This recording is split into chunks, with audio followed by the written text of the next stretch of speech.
Alright, so Elon, what's going on with the Dogecoins? So today Elon's had a pretty healthy move from candle body opening to the top of the wick.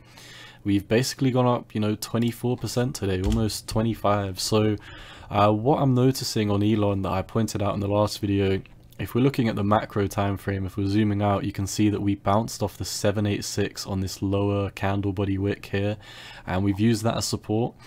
We then bounced out of here and back tested the 200-day moving average, which we've now tested twice, and we're now using the 200-day moving average for Elon as support. So Elon looks relatively healthy right now.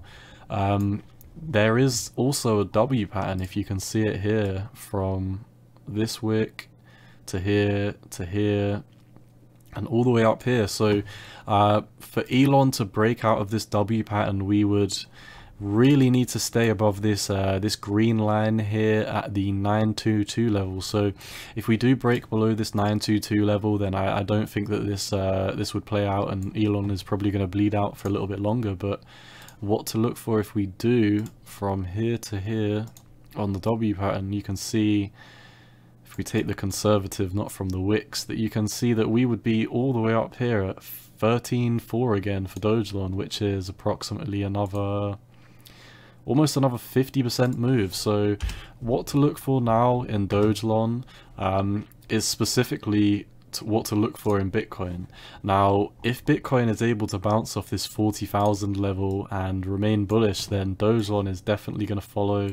But if BTC and the total market cap starts to turn over tomorrow or the next day, then obviously Elon is probably going to find new lows, or at least backtest the 5 down here, which would be another 50%, 45% drop from where we are today. So yeah, I mean that is basically it on the shorter time frames for Elon.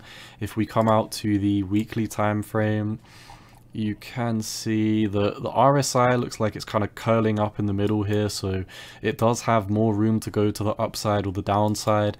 If we're looking on the weekly as well, there is not really much volume stepping in at all. So this also does look like a bit of a doji candle, and this also looks like a doji candle. All I see really is doji candle, doji candles. There's so many doji candles all the way around here, and if you don't know what a doji candle is, it's basically a candle that shows there's indecision in the market, which is normally not bullish. It can be bullish. You can reverse on a doji pattern, for example, like if the price comes all the way down and you have a doji candle, that can be indicative that a reversal will take place.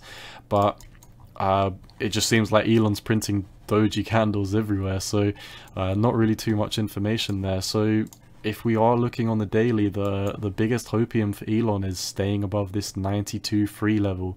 If we do stay above this 92 free level and hold a daily candle above here, then I really think that we're going to be coming up to this price target, which, like I said, is another 43% move for Elon.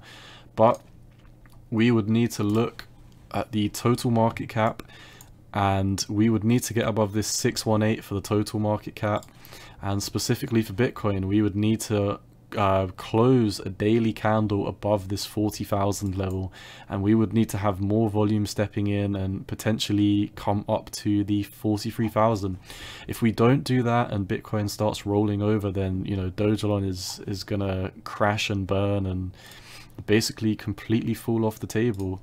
So yeah, that's really all I'm looking for Dogelon right now. We are still above the 786, so we are technically somewhat macro bullish for Elon until we lose this level. So yeah, once again, none of this is financial advice. They're all just my opinions on the market, and you should always do what's best for you. Peace.